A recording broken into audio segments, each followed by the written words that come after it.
میرے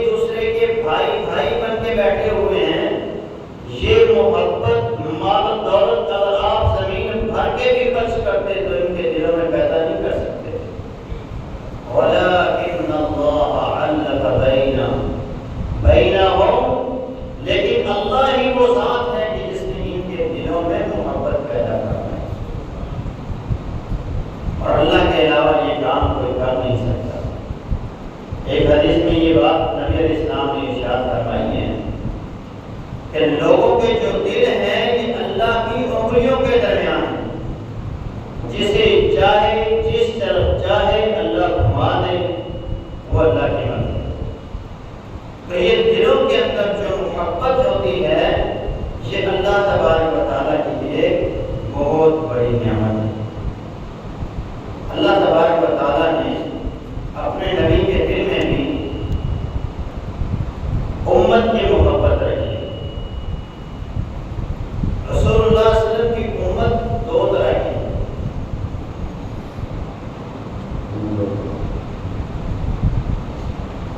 رسول اللہ صلی اللہ علیہ وسلم کی امت دو طرح کی ہے، ایک امت دعوت اور ایک امت مستجابہ۔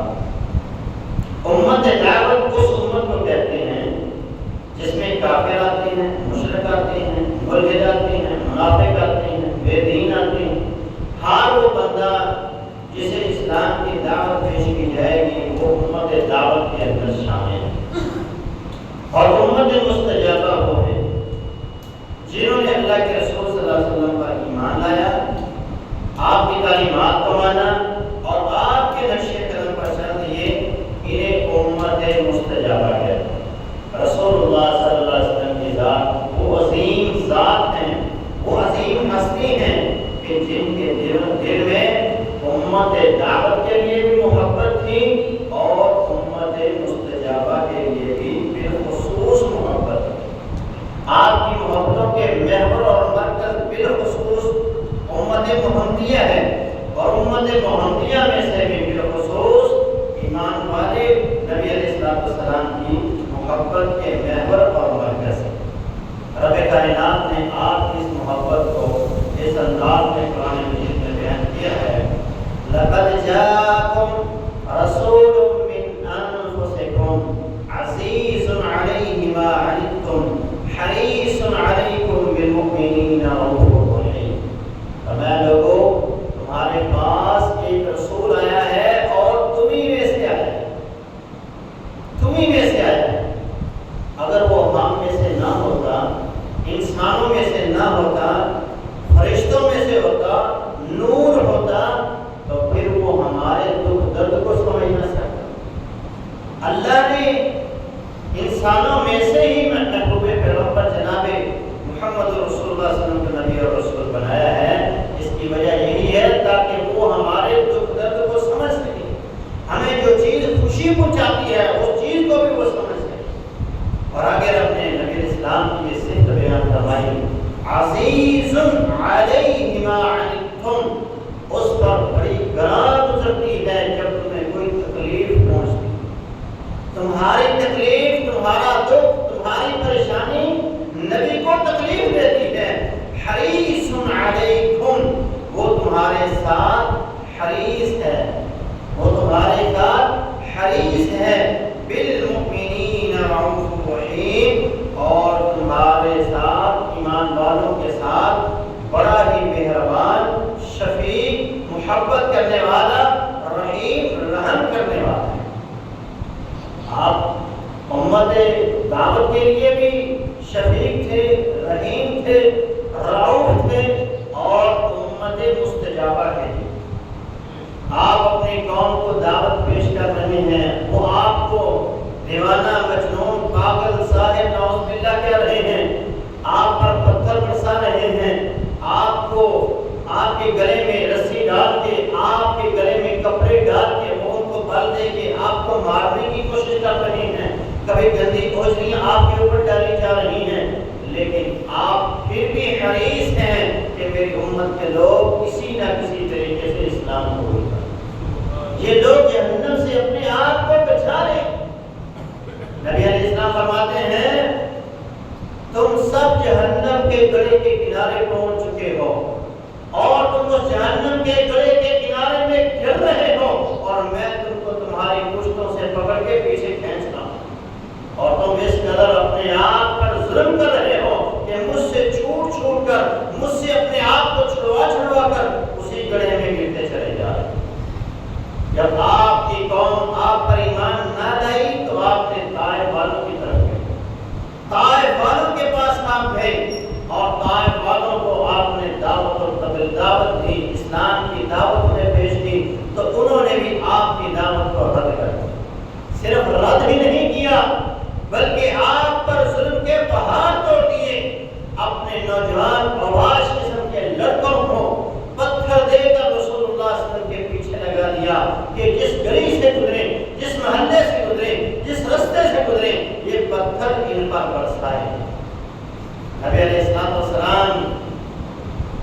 جسم اطہر سے لہو نکل رہا ہے، خون بہہ رہا ہے، اور خون آپ کے جوتوں میں چلا جاتا ہے اور وہ خشک ہو جاتا ہے اور آپ کے پاؤں کے ساتھ جوتا چپک جاتا ہے۔ سوزش کی وجہ سے بھی، خون کی وجہ سے بھی جوتا پاؤں کے ساتھ چپک گیا۔ سیدنا زید بن حارثہ رضی اللہ عنہ کے ساتھ تھے، کہا اللہ کے رسول انسانوں کے لیے بد دعا کیجیے جنہوں نے آپ کا خون بہایا، آپ کے رحمت والے پیغام کو انہوں نے سنا نہیں۔ نبی علیہ الصلوۃ والسلام ابھی خاموش ہیں، سیدنا جبریل تشریف لائے، کہا اللہ کے رسول یہ دیکھیے میرے ساتھ رب نے پہاڑوں کا فرشتہ بھیجا ہے، حکم دیا ہے آپ جو کہیں گے وہی اس قوم کے ساتھ کیا جائے گا۔ انہوں نے آپ کا خون بہایا ہے، آپ اگر چاہتے ہیں اس بستی کو دو پہاڑوں میں رکھ کر بھیج دیا جائے۔ میرے نبی نے اپنے رحمت والے ہاتھوں کو اٹھایا، وما ارسلناک الا رحمۃ للعالمین، جسے رب نے رحمت بنا کے بھیجا ہو، جسے رب نے محبت کا داعی بنا کے بھیجا ہو، وہ دوسروں کے لیے کیسے عذاب مانگ سکتا ہے؟ میرے محبوب نے اپنے ہاتھوں کو اٹھایا اور رب کے حضور اپنے دستے دعا دراز کیے، کہا اے میری قوم کے لوگوں، اے زید، اے جبریل، بل ارجو ان یخرج اللہ من اصلابہم من یعبد اللہ وحدہ لا یشرک بہ شیئا، مجھے یہ امید ہے یہ نہیں تو ان کی پشتوں سے اللہ ایسے لوگ ضرور پیدا کرے گا جو ایک اللہ وحدہ لا شریک کی عبادت کرنے والے ہیں۔ پھر آپ نے کہا اللہم اہد قومی فإنہم لا یعلمون، اللہ میری قوم کو ہدایت دے، یہ میرے مقام و مرتبے کو پہچانتے ہیں۔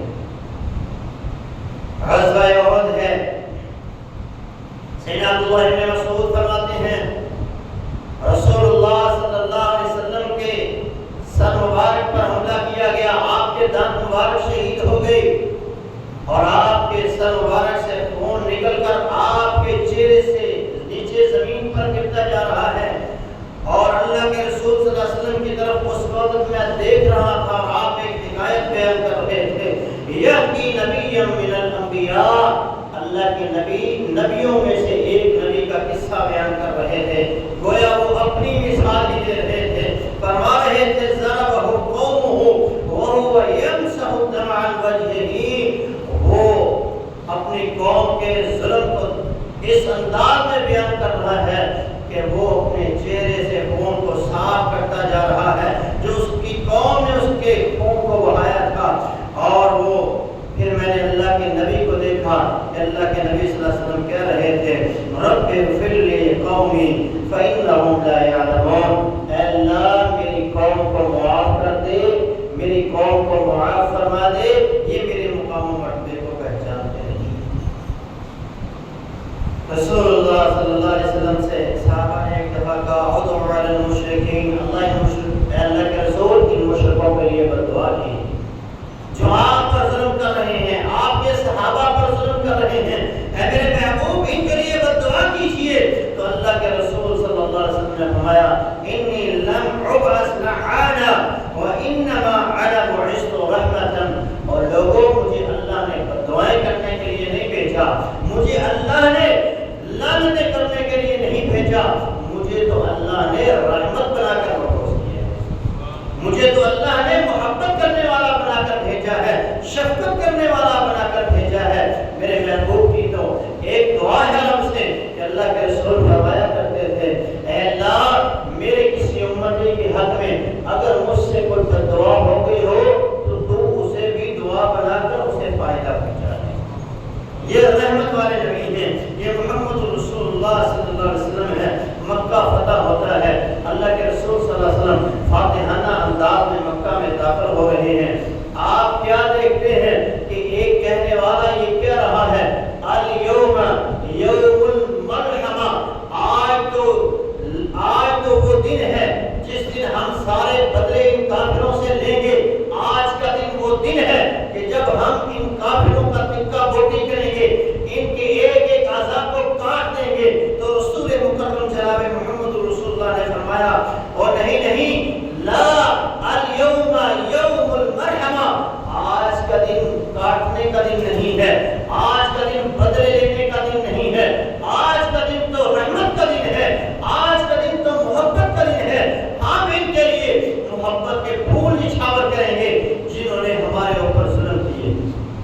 جن کے آپ نے قتل کے پروانے جاری کیے ہوئے تھے، وہ بھی آئے، آپ کے ہاتھ پر ہاتھ رکھ کے اسلام قبول کیا، آپ نے ان کے گناہوں کو معاف کر دیا، آپ نے اپنی بیٹی کے قاتل کو معاف کر دیا، آپ نے اپنے چچا کے قاتل کو معاف کر دیا۔ بڑے بڑے باغی نافرمان اللہ کے رسول صلی اللہ علیہ وسلم کے ازلی دشمن جو تھے، ان سب کو رسول اللہ صلی اللہ علیہ وسلم نے عام معافی کا اعلان دے دیا۔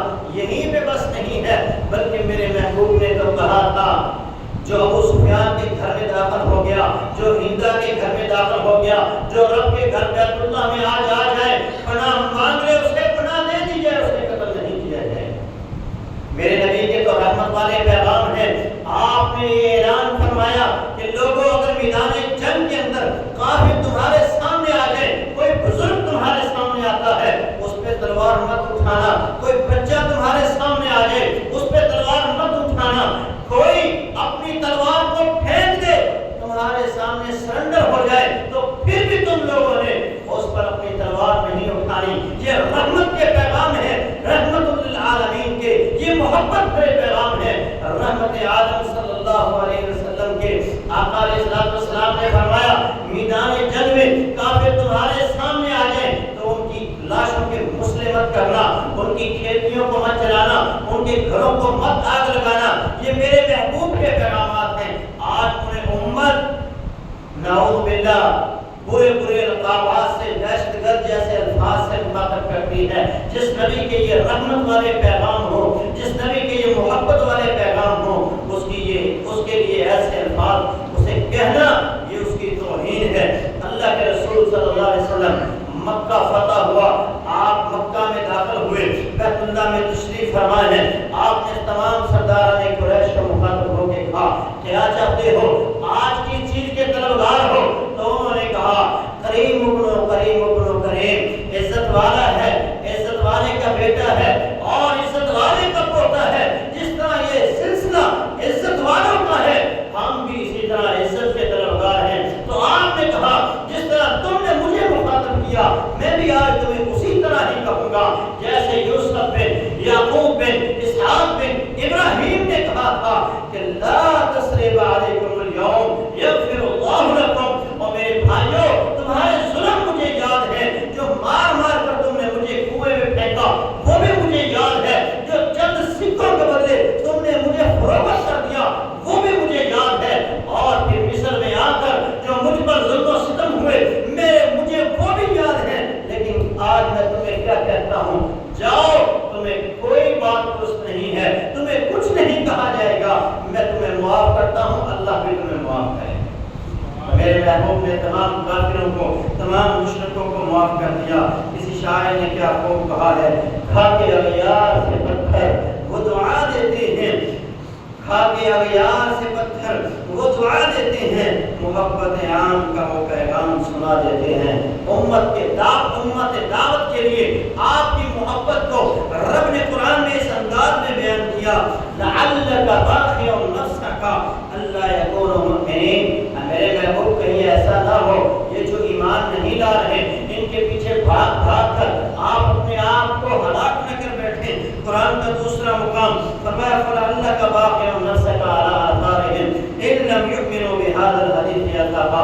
یہ اس دین پر ایمان نہیں لائیں گے تو کیا آپ ان کے پیچھے جا جا کر اپنے آپ کو ہلاک کر بیٹھیں گے؟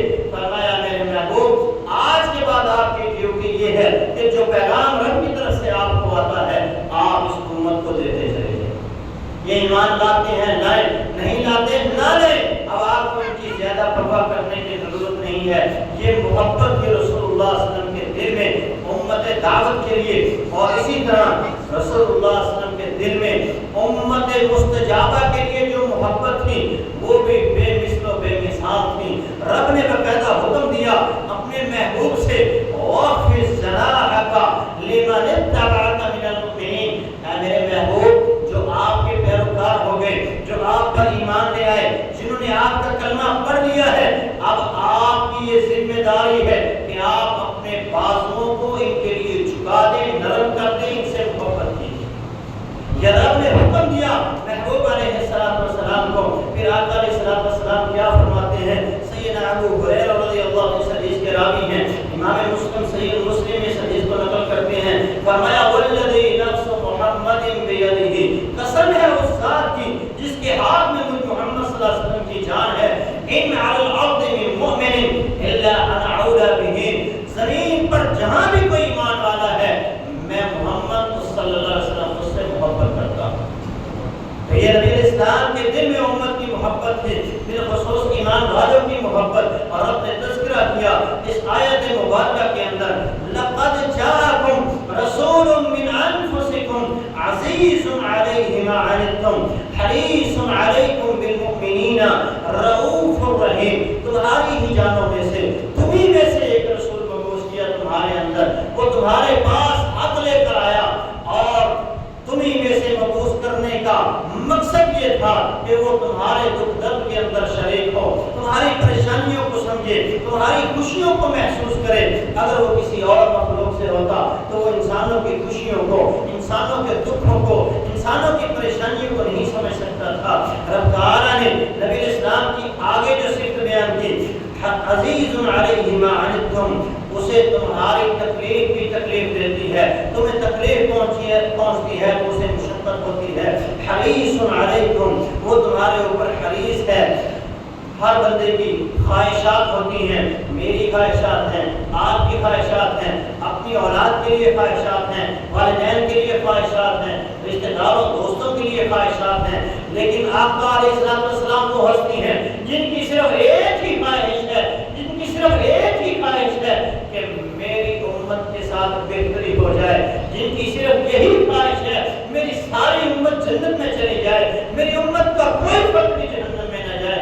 ان کی خواہشیں شروع بھی ہم سے ہو رہی ہیں اور ختم بھی ہم پر بھی ہو رہی ہیں۔ سلام ہے، لاکھوں کیا، کروڑوں کیا، اربوں کیا، کھربوں کیا، زمین کے اوپر جتنے درخت ہیں ان درختوں کے پتوں سے زیادہ، آسمان سے برسنے والی بارش کے پانی کے قطرات سے زیادہ، ریت کے ذرات سے زیادہ اس نبی کی ذات پر درود و سلام ہو کہ جس کی حرص یہی ہے، جس کی خواہش یہی ہے کہ میری امت کا کوئی فرد جہنم میں نہ جائے، ہر فرد میری امت کا جنت کے اندر جائے۔ آگے رب نے فرمایا رؤوف ہے، رحیم ہے۔ رؤوف کا مطلب شفیع، محبت کرنے والا، رحیم کا مطلب رحم کرنے والا، معنی تقریباً ملتے جلتے ہیں، لیکن مفسرین نے ان دونوں لفظوں کے معنوں کے اندر فرق کیا۔ فرمایا رؤوف اسے کہتے ہیں جس کی یہ خواہش ہو کہ میری امت کو اللہ ہر خوشی دے دے، جو بھی خوشی ہے، جو بھی آسانی ہے، جو بھی فراوانی ہے وہ اللہ میری امت کو عطا کر دے۔ اور رحیم اسے کہتے ہیں کہ جس کی یہ خواہش ہے کہ میری امت کا ہر دکھ، ہر تکلیف، ہر پریشانی اللہ ختم کرنا۔ تو رؤوف اور رحیم ہے میرے محبوب۔ امت سے نبی علیہ السلام کا کیسا پیار ہے، امت سے آپ نے کیسے پیار کیا ہے۔ سیدنا معاذ بن جبل رضی اللہ تعالی عنہ کو اللہ کے رسول صلی اللہ علیہ وسلم نے یمن کا گورنر بنایا، یمن کی طرف بھیجا اور کہا معاذ وہاں جا رہے ہو ان کے اوپر سختی مت کرنا، بشروا انہیں بشارتیں دینا، ولا تنفروا انہیں متنفر مت کرنا، یسروا آسانیاں پیدا کرنا، ولا تعسروا اور ان کے اوپر مشکلات مت پیدا کرنا، ان کے لیے آسانیاں پیدا کرنا، انہیں خوشخبریاں سنانا، اللہ کی رحمت، اللہ کی جنت کی بشارتیں انہیں سنانا، اور انہیں اللہ کے دین سے اور اللہ سے دور مت کرنا۔ یہ میرے محبوب ہیں جو اپنے گورنروں کو یہ حکم دے رہے ہیں کہ جا رہے ہو تو یہ تمہاری ڈیوٹی ہے۔ خود رسول اللہ صلی اللہ علیہ وسلم کی سیرت کو دیکھیے، آقا علیہ السلام فرماتے ہیں میں نماز پڑھانے کے لیے آتا ہوں، میری خواہش ہوتی ہے، میرا ارادہ ہوتا ہے کہ میں آج نماز لمبی پڑھاؤں گا، لیکن جب میں نماز شروع کرتا ہوں پھر مجھے چھوٹے چھوٹے بچوں کے رونے کی آوازیں آتی ہیں، پھر میں کیا کرتا ہوں اپنی نماز کو مختصر کر دیتا ہوں۔ میں نہیں چاہتا کہ اس بچے کی وجہ سے اس کی ماں پر گراں گزرے، مشکل ہو جائے اس کے لیے نماز پڑھنا، اس لیے میں اپنی نماز کو ہلکا کر دیتا ہوں۔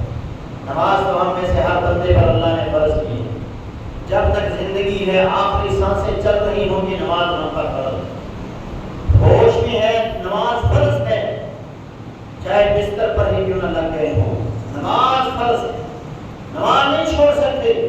اللہ کا حکم ہے قوموا للہ قانتین، کھڑے ہو کر نماز پڑھو۔ آقا نے فرمایا کھڑے ہو کر نہیں پڑھ سکتے، بیمار ہو تو بیٹھ کے پڑھو۔ آسانیاں دیکھیے، امت سے پیار دیکھیے، فرمایا بیٹھ کے نہیں پڑھ سکتے تو لیٹ کے پڑھ لو، اگر لیٹ کے نہیں پڑھ سکتے تو ہاتھ کے اشارے سے پڑھ لو، ہاتھ کا اشارہ نہیں کر سکتے تو آنکھوں کے اشارے سے پڑھ لو، اتنا بھی نہیں ہو سکتا تو زبان ہلا لو، اللہ کو پتا ہے میرا بندہ کس حالت میں ہے۔ یہ آسانیاں ہیں جو محمد رسول اللہ صلی اللہ علیہ وسلم نے امت کو دی ہیں۔ فرمایا جب مؤذن کہتا ہے حی علی الصلاۃ حی علی الفلاح، پھر کام کو چھوڑنا پڑے گا، گھر کو چھوڑنا پڑے گا، نیند اور بستر کو چھوڑ کر مسجد میں آنا پڑے گا، جیسی مرضی حالت ہے مؤذن کے حی علی الصلاۃ اور حی علی الفلاح پر لبیک کہتے ہوئے تمہیں مسجد میں آنا پڑے گا۔ فرمایا اگر بارش ہو جائے گھر میں پڑھ لو، آندھی اور طوفان چل رہا ہے تو گھر میں پڑھ لو، یہ آسانیاں ہیں محمد رسول اللہ صلی اللہ علیہ وسلم کی۔ آپ نماز سفر پہ جا رہے ہو، دو نمازیں اکٹھے کر لو، نماز آدھی کر کے پڑھ لو، یہ آسانیاں ہیں رسول اللہ صلی اللہ علیہ وسلم کی امت کے لیے۔ اور آپ کا پیار دیکھیے، آپ نے مدینے میں ایک دفعہ بغیر خوف، بغیر بارش، بغیر کسی عذر کے مدینے کے اندر نبی اسلام نے دو نمازوں کو جمع کیا، ظہر اثر کو جمع کیا، مغرب و عشاء کو جمع کیا۔ پوچھا کہ اللہ کے رسول کیوں کر رہے ہیں؟ تو میں امت کی آسانی کے لیے عمل کیا، کبھی کبھی ایسے ہو تو کر لیا کرو، یہ امت کی آسانی کے لیے ہے، یہ رسول اللہ صلی اللہ علیہ وسلم اپنی امت سے پیار کر رہے ہیں۔ نبی اسلام نے مدینے کے قریب سیدنا معاذ بن جبل کو امام بنا دیا۔ سیدنا معاذ بن جبل پہلے نبی اسلام کے پیچھے نماز پڑھتے عشاء کی، پھر جا کے اپنی قوم کے لوگوں کو پڑھاتے۔ سیدنا معاذ بن جبل ایک دن نبی اسلام کے پیچھے نماز پڑھی، بڑا مزہ آیا، آپ گئے اپنی قوم کے لوگوں کو نماز پڑھانے کے لیے، آپ نے نماز شروع کی، نماز اتنی لمبی ہو گئی کہ پیچھے جو تھے وہ دیہاتی لوگ تھے، کسان لوگ تھے، محنت و مشقت کرنے والے لوگ تھے، دیہاڑی دار لوگ تھے، وہ تھک کے ایک بندے نے اپنی نماز کو توڑا اور نماز توڑ کے اپنی نماز پڑھ کے گھر چلا گیا۔ رسول اللہ صلی اللہ علیہ وسلم کے پاس اس کی شکایت آئی، اس بندے نے نماز توڑ دی امام کے پیچھے۔ نبی علیہ السلام نے بندے کو بلایا، پوچھا کیا وجہ ہے؟ اس نے کہا اللہ کے رسول یہ وجہ ہے، اور یہ معاذ ہے یہ بڑی لمبی نماز پڑھا ہے۔ تو آپ نے فرمایا معاذ انت فتان، تو لوگوں کو فتنے کے اندر مبتلا کرے گا، لوگوں کو اللہ کے دین سے متنفر کرے گا، تو ایسا کیا کر نماز کے اندر پہلی رکعت میں والشمس وضحاہا پڑھ لیا کر، دوسرے کے اندر واللیل پڑھ لیا کر، ایسی چھوٹی چھوٹی صورتیں پڑھ لیا کر۔ ہمارے ہاں بھی کبھی کبھی نماز 10 منٹ سے 12 منٹ سے اوپر ہو جائے نا، 15 منٹ سے، تو لوگ کہتے ہیں فیصل تراویح شروع کر لو۔ یہ حدیث سمجھے کہ حضرت معاذ نے پڑھا کیا؟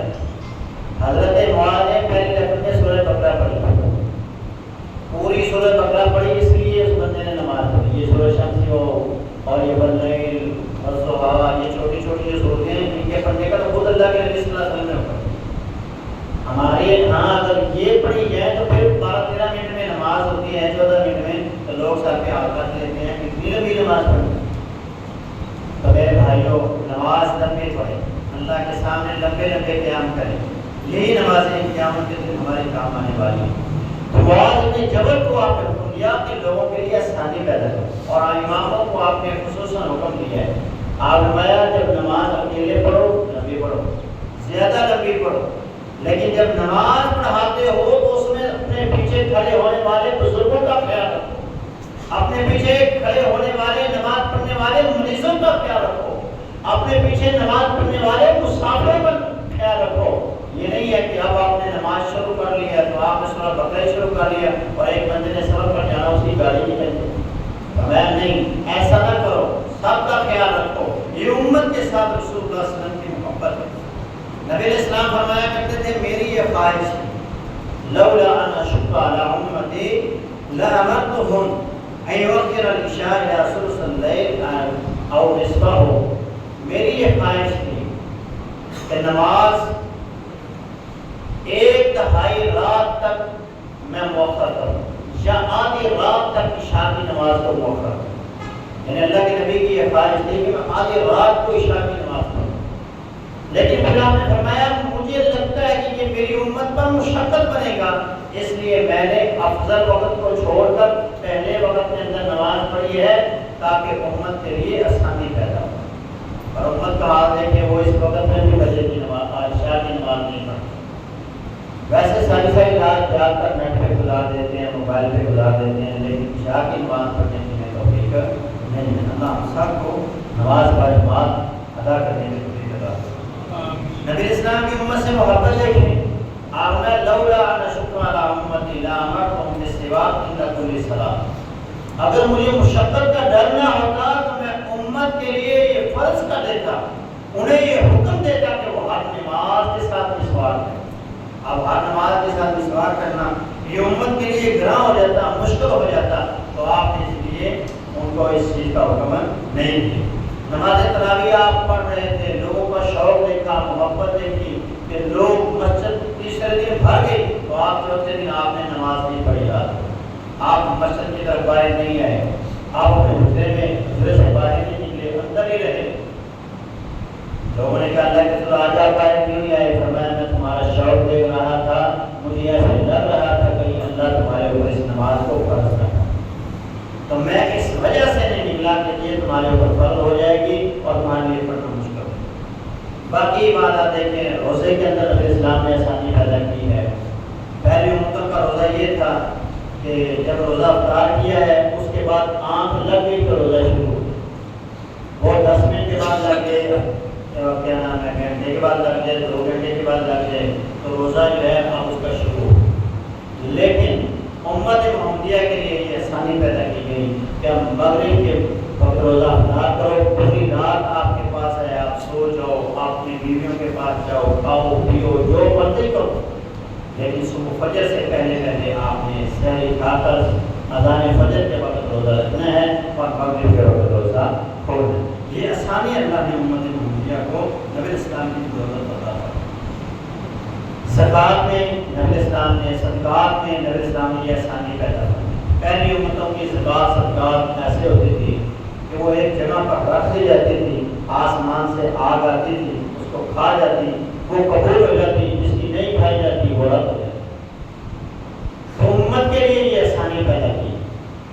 اس امت کے لیے نبی اسلام کی یہ آسانی ہے کہ اب زکوٰۃ دینے والا زکوٰۃ دے گا، قبولیت اللہ پر ہے. وہ اس کی کمائی کو دیکھتے ہوئے، اس کی نیت کو دیکھتے ہوئے اللہ نے اس کا یہ عمل مخفی رکھ لیا تاکہ لوگوں کے سامنے انسان کی ذلت نہ ہو، انسان حج تھا. نبی اسلام کے پاس ایک بندہ آتا ہے، وہ کہتا ہے کہ حج فرض ہے. آپ نے ہمارا فرض ہے، وہ کہتا ہے ہر سال فرض ہے، آپ خاموش رہے. پھر اس نے کہا ہر سال فرض ہے، آپ خاموش رہے. آپ نے خاموش ہو جاؤ، اگر میں یہ کہہ دوں کہ حج ہر سال فرض ہے تو پھر تمہارے اوپر ہر سال کرنا فرض ہو جائے گا اور یہ تمہارے لیے عمل کرنا مشکل ہے. اب ہمارے لیے یہاں سے پاکستان سے ہر سال اگر جانا پڑتے تو کتنی مشکل ہوتی، ہر بندے کے لیے وہاں پہنچنا کتنا مشکل ہوتا. تو یہ نبی اسلام کی آسانیاں ہیں امت کے لیے. نبی اسلام نے ہر شعبے اور ہر طبقے کے لوگوں کے لیے آسانیاں پیدا کی اور ان سے محبت کر کے نبی اسلام نے رحمت للعالمین ہونے کا فرض ادا کیا. نبی اسلام کی محبت بچوں سے بے شمار تھی. آپ بچوں کے لیے دعا فرمایا کرتے، آپ بچوں کے سر پہ جلد شفقت پھیرتے، آپ نے اپنی گود میں بٹھاتے، اپنے مبارک ہاتھوں سے انہیں گھٹی دیتے. یہاں تک کہ کئی دفعہ آپ جو چھوٹے نومولود بچے ہوتے وہ آپ کی گود میں آتے اور پیشاب کر دیتے. نبی اسلام پھر بھی ان سے پیار کرتے، پھر بھی ان سے محبت کرتے اور آپ نے یہ فرمایا تھا لیس منا من لم یرحم صغیرنا ولم یوقر کبیرنا. وہ بندہ ہم میں سے نہیں ہے جو چھوٹوں سے پیار نہیں کرتا، جو چھوٹوں سے محبت نہیں کرتا، اس کا ہمارے ساتھ کوئی تعلق نہیں ہے. وہ اللہ کے رسول صلی اللہ علیہ وسلم اس بندے سے اپنا تعلق توڑ رہے ہیں جو اس بچوں کے ساتھ پیار نہیں کرتا. ہم لوگوں کے بچوں سے تو ہم اپنے بچوں سے تو بڑی محبت کرتے ہیں اور دوسروں کے بچوں کو جلات بن کر پڑ جاتے ہیں. مسجد میں کوئی بچہ شرارت کر دیتا ہے، مسجد کے بچہ صفوں کے آگے سے بھاگتا ہے، دوڑتا ہے، شور کر دیتا ہے، تو لوگ اس کو مارنا شروع ہو جاتے ہیں۔ اللہ کے رسول کی حدیث کے مطابق ان سے پیار کریں، ان سے محبت کریں، انہیں مسجدوں میں لائیں، مسجدیں ویران نہ کریں، آباد کریں۔ نبی اسلام کے دور میں چھوٹے چھوٹے بچے آتے ہیں جن کی آواز سن کے آپ نماز کو ہلکا کر دیں۔ نبی اسلام نے اپنی نوازی کو اٹھا کر نماز پڑھائی ہے اور یہ درس دیا ہے کہ لوگوں بچوں سے پیار کرو، انہیں مسجدوں میں لاؤ، انہی سے آگے یہ آبادی۔ آج مسجدوں کی ویرانی کی وجہ یہی ہے کہ ہم نے بچوں کو بار بار کے بھگا دیا اور مسجدیں ویران ہوگی، چار بزرگوں کے علاوہ مسجد کو بندہ نظر نہیں آتا۔ تو بچوں کو مسجد میں لائیں، بچوں سے پیار کریں، انہیں اپنے قریب کریں، انہیں اپنے ساتھ کھڑا کریں، ان کو سمجھائیں، انہیں پیار کریں، تاکہ یہ مسجد جو اللہ کے گھر ہیں یہ ہمارے بعد بھی آباد رہیں، اجاڑ نہ ہوں۔ نبی علیہ السلام نے ہر طبقے کے لوگوں سے محبت کی ہے، بوڑھوں سے محبت کی۔ نبی اسلام کے پاس ایک بوڑھا آ رہا تھا تو لوگ اسے رستہ نہیں دے رہے، آپ میں پیچھے ہٹ جاؤ، پیچھے ہٹ جاؤ، لیس منا من لم یرحم صغیرنا ولم یوقر کبیرنا، اس کا میرے ساتھ کوئی تعلق نہیں ہے جو چھوٹوں سے پیار نہیں کرتا، بڑوں کو عزت، بڑوں کی عزت نہیں کرتا۔ پھر آپ نے ایک حدیث میں فرمایا ان من اجلال اللہ اکرام ذی شیبۃ المسلم، فرمایا بوڑھے کی عزت کرنا ایسے ہی ہے جیسے انسان اللہ خالق و مالک کی عزت کرتا ہے۔ یہ بزرگ ان کی عزت کریں، یہ بزرگ عام لوگوں کے لیے ہے، جو والدین ہیں ان کا مقام تو اور زیادہ ہے، رشتہ داروں کا مقام تو اور زیادہ ہے، دوستوں کے والدین کا مقام تو اور زیادہ ہے۔ یہ عام بزرگوں کی اللہ کے رسول صلی اللہ علیہ وسلم بات کر رہے ہیں کہ جس نے سفید بوڑھے کی حیا کی، اس کی عزت کی، اس کو توقیر دی، اللہ بھی اس کی عزت اور توقیر کرتا ہے، اور گویا وہ ایسے ہی ہے جیسے اللہ خالق و مالک کی عزت کرتا ہے۔ غلاموں سے محبت کی ہے رسول اللہ صلی اللہ علیہ وسلم نے۔ آپ نے فرمایا انہیں اپنا بھائی سمجھو، آپ کے پاس کام کرنے والے ملازم، آپ نے فرمایا انہیں اپنا بھائی سمجھو، انہیں گالیاں مت دو۔ اب آپ سنتے جائیں گے، احادیث ہیں، میں صرف ان کا ترجمہ کر رہا ہوں کیونکہ ٹائم نہیں ہے۔ آپ نے فرمایا انہیں اپنا بھائی سمجھو، انہیں گالی مت دو، جو خود کھاتے ہو وہ انہیں کھلاؤ، جو خود پہنتے ہو وہی انہیں پہناؤ، ان کی طاقت سے زیادہ ان سے کام مت لو، اور ان کو ان کی غلطی سے زیادہ سزا مت دو، نہیں تو قیامت کے دن پھانس جاؤ۔ ایک صحابی اپنے غلام کو گالی دے رہا تھا تو آپ نے فرمایا اے ابو ذر انک امرؤ فیک جاہلیہ، اے ابو ذر تیرے اندر ابھی بھی جاہلیت باقی ہے۔ یہ تو جاہل بندے کا کام ہے کہ جو اپنے ملازم کو گالی دیتے ہیں۔ اب آپ اپنی فیکٹریوں کا حال دیکھ لیں، اپنے گھروں کا حال دیکھ لیں کہ ہمارے گھروں میں ہماری جو خواتین ہیں وہ اپنے ملازموں کے ساتھ کیسا سلوک کرتے ہیں، ہماری فیکٹری کے جو مالک ہیں، ٹھیکیدار ہیں، وہ اپنے مزدوروں کے ساتھ کیسا سلوک کرتے ہیں۔ تو دیکھتے جائیے نبی علیہ السلام نے غلاموں سے محبت کی اور آپ نے فرمایا ان سے درگزر کرو۔ صحابہ نے کہا اللہ کے رسول کتنا درگزر کریں، ہماری بھی تو آخر طاقت ہے، جواب دے جاتے ہیں۔ آپ نے فرمایا کل یوم 70 مرۃ، اگر دن میں 70 غلطیاں بھی کرتا ہے پھر بھی اسے معاف۔ نبی اسلام کی خادمہ تھی، آپ نے اسے بلایا اور وہ نہ آئی، آپ اسے مسواک مارنے لگے، پھر اپنا ہاتھ روک لیا اور کہا اگر مجھے اللہ کا ڈر نہ ہوتا اور اللہ کے سامنے پیش ہونے کا خوف نہ ہوتا تو میں تجھے آج ضرور مارتا، لیکن میں نے اللہ کے سامنے جانا ہے اور پیش ہونا ہے اور وہاں اپنے کیے کا حساب دینا ہے۔ تو پھر ذرا سوچئے جو ہم اپنے ملازموں کے ساتھ کر رہے ہیں کیا ہم اس کا حساب نہیں دیں؟ اللہ کا ڈر اور خوف اپنے دلوں میں پیدا کیجئے، ان سے محبت ویسے کیجئے جیسے رسول اللہ صلی اللہ علیہ وسلم نے کرنے کا حکم دیا۔ غرباء سے آپ نے محبت کی ہے، مساکین سے آپ نے محبت کی ہے۔ آپ نے فرمایا لوگوں اگر مجھے تلاش کرنا ہو تو مساکین میں تلاش کرنا، اور آپ نے فرمایا لوگوں مساکین غرباء یہ وہ لوگ ہیں جو قیامت کے دن جنت میں عمراء سے 500 سال پہلے جنت میں داخل ہو جائیں گے۔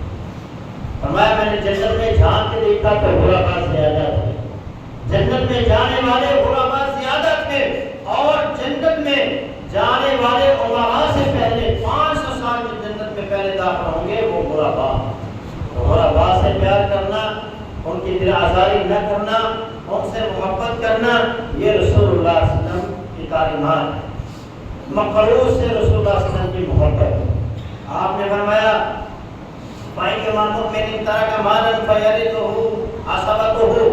فرمایا جو بندہ فوت ہو جاتا ہے اس کا جو مال ہے وہ اس کے ورثاء کو دیا جائے گا۔ اگر فوت ہونے والا مقروض ہے تو اس کا قرض محمد کے ذمہ۔ یہ رسول اللہ صلی اللہ علیہ وسلم کی تعلیمات ہیں۔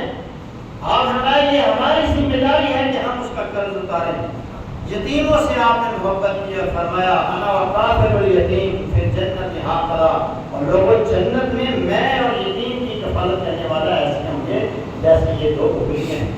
یتیموں کے ساتھ پیار اور محبت کر کے رسول اللہ صلی اللہ علیہ وسلم کی جو امت سے یتیموں کے ساتھ غرباء کے ساتھ محبت ہے اس کا آپ بھی سیکھیں۔ عورتوں سے نبی اسلام کی محبت دیکھیے، آپ نے محبوبی بریہ من الدنیا الطیب والنساء وقرۃ عین فی السلام، دنیا سے مجھے جو چیزیں پسند ہیں، جن کی میرے دل میں محبت ہے، وہ خواتین ہیں، وہ خوشبو ہے، اور اللہ نے میری آنکھوں کی ٹھنڈک نماز کے اندر کی۔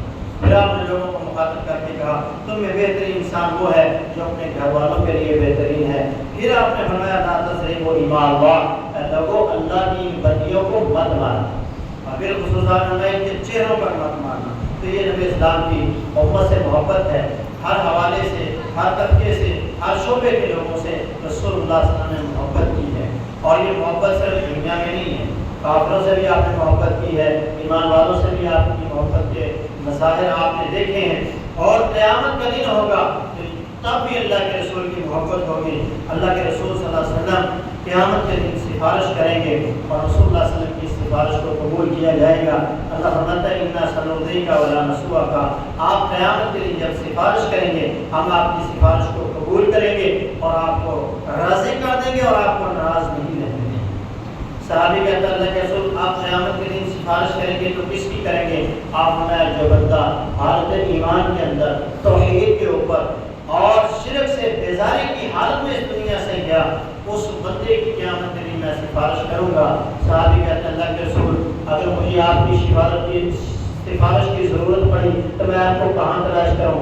عند الصراط، میں تو صراط پہ کھڑا امت کی بخشش مغفرت کی اور وہاں استقامت کی دعا کر رہا ہوں گا، وہاں مجھے تلاش کر لینا۔ پر میں اللہ کے رسول اگر وہاں تلاش نہ کروں، وہاں آپ مجھے نہ پائیں تو پھر عند المیزان، پھر ترازو جہاں لگا ہوگا وہاں مجھے آ کے تلاش کر لینا، میں وہاں کھڑا ہو کے امت کی بخشش اور مغفرت کی کامیابی کی دعائیں کر رہا ہوں گا۔ فرمایا اللہ کے رسول اگر وہاں بھی آپ مجھے نہ ملے تو پھر فرمایا عند الحوض، پھر میں حوض کوثر پر ہوں گا، وہاں تمہیں مل جاؤں گا۔ ان تین مقامات کے علاوہ تو مجھے کہیں نہیں پائے گا، اگر پائے گا تو ان میں سے کسی ایک مقام پر پائے گا۔ کہ جو امت کے لیے رسول اللہ صلی اللہ علیہ وسلم کی محبت ہے، کافروں کے لیے بھی محبت ہے کہ وہ سارے کے سارے اپنے آپ کو جہنم سے بچا لیں، ایمان لا کر اللہ کی جنتوں میں چلے جائیں۔ ان کے لیے آپ غم زدہ بھی ہوتے، پریشان بھی ہوتے، آپ ان کی تکلیف کو بھی محسوس کرتے، پھر ایمان والوں کے لیے آپ کی محبت ہے۔ پھر قیامت کے دن بالخصوص ایمان والوں کے لیے محبت ہوگی، ان کی آپ شفاعت کریں گے، ان کے لیے آپ جہنم میں جا کر جن کے دنوں کے اندر رائے کے دانے کے برابر بھی ایمان ہوگا ان کو بھی آپ جہنم سے نکال لائیں گے۔ اللہ تبارک و تعالیٰ اس عظیم ہستے پر، اس عظیم ذات پر لاکھوں کروڑوں اور کروڑوں درود و سلام